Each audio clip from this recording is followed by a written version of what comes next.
Alitang Hart at Pia mas lalong lumalala. Muli na namang nabuhay ang away ni Pia at Hart nang magsalita ang former makeup artist niya si Justin Luis Soriano. Ito ay viral kamakailan dahil na rin sa kabi-kabilang parinigan.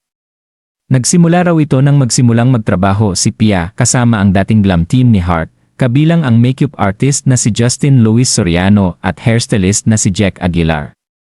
Pinutol ni Hart ang ugnayan sa team na ito dahil sa mga alegasyon ng personal na hindi pagkakasundo at maging mga chismis tungkol sa maling paggamit ng credit card, bagaman hindi malinaw ang mga detalye.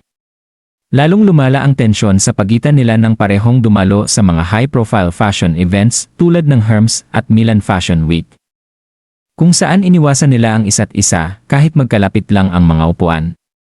Napansin din ng mga fans na nag-unfollow na sila sa Instagram na nagdagdag pa sa mga haka-hakang may alitan nga.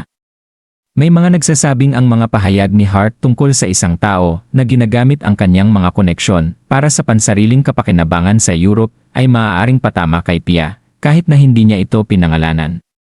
Sa isang comment ay sinabi ni Justin Luis na walang inagaw at hindi totoo ang lahat ng parinig ni Hart Evangelista online.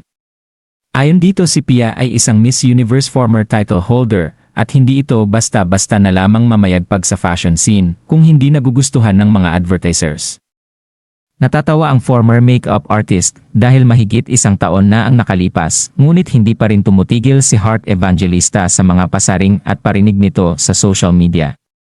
Samantala, hinikayat naman ni Pia na itigil na ang paglalaban ng mga babae at pinaalalahanan ang kanyang mga fans na ihinto ang negatibidad. Para sa kanya ay ayaw niya ng away at hindi siya sang-ayon sa mga babaeng pinaglalaban. Sana di umano ay matigil na ang mga chismis na hindi totoo. Anong opinyon mo sa balitang ito? Magkomento ibaba. Maraming salamat!